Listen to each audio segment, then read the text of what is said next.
Morning, everyone. Father Rick and I are going to discuss patience today, which we both thought would be COVID appropriate. Or lack thereof. Lack of patience. Right. We're going to cover the whole gamut in a brief but pithy time.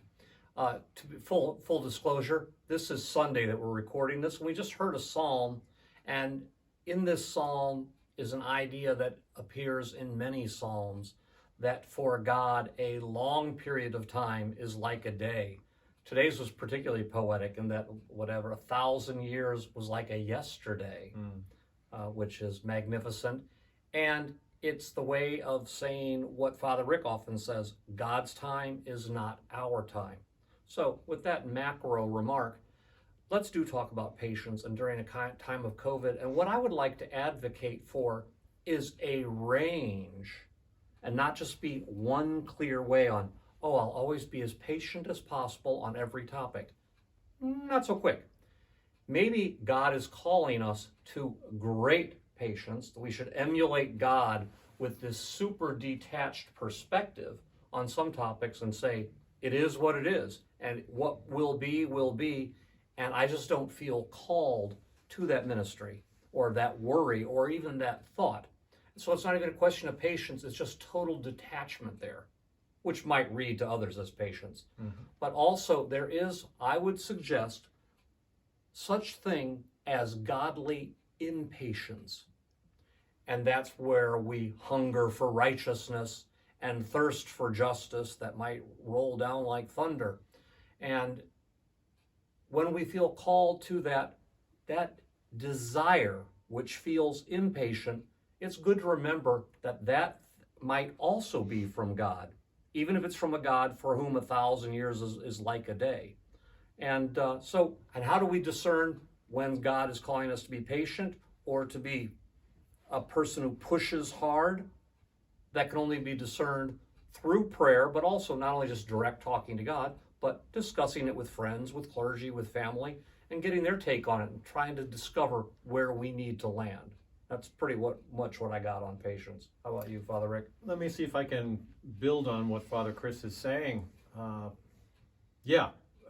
Holy impatience is sometimes godly, and very often we can't be patient. We should not be patient for some of the change we need in this world, right?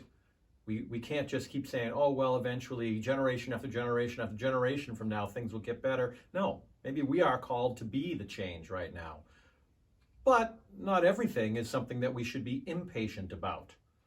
For example, if you're driving in traffic and the lights keep turning red on you, you're going to get impatient. I get impatient. That's probably not something that you should rail against. Because A, you can't fix it, and B, what is it really costing you in the final analysis? So one of the ways to look at that is be impatient for things that are harming people, but try to have some patience for things that are just minor inconveniences to you. And in my world, boy, I have a hard time sometimes getting out of my own head. I don't know about y'all, but I look at the world as if I'm the center of the universe. And I get frustrated when other people feel the same way. Well, brothers and sisters, that is how we do it. So when someone else's world is bumping up against yours and that's causing you to be a bit impatient, those are the times to stop and say, wait a minute, am I really justified in my impatience? The answer likely, at least in my case, is no, I'm not. It's like that old prayer. In fact, the speaker at Supper Song and Praise the other night quoted it. Lord, give me patience and give it to me right now. Right. It doesn't work that way, brothers and sisters.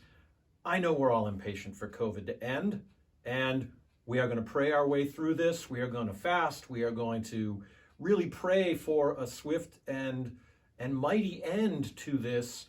But we also need to recognize that God's time is not our time, and it doesn't happen on the watch, on the clock. So patience is something from which we can learn. Yeah, COVID can be a both and. It like certainly the can. divine impatience you reference, Right. but also it might be, if it's not going to be fixed this afternoon, we do need patience just for our human psychology. Do you know that one story about the guy who owns the big estate in England, and he's talking to his gardener one day, and he's already a man older in life, talking to the gardener about a certain tree that he liked so much. He said, oh, that he wanted planted. And he said, oh, estate owner, that is such a slow growing plant. You know, you won't see the fruit. He goes, oh, it's slow growing? Plant immediately. Do you know that story? I like that. Knowing that his life would end before this thing that he saw planted, but Exactly. if it's that slow growing, plant it now. So I think that's the perfect marriage of the impatience and patience that we desire from God. Sounds like a wrap to me. Thank you, brothers and sisters. Be patient, be kind with one another, and remember, we're called to love God and to love each other. Amen.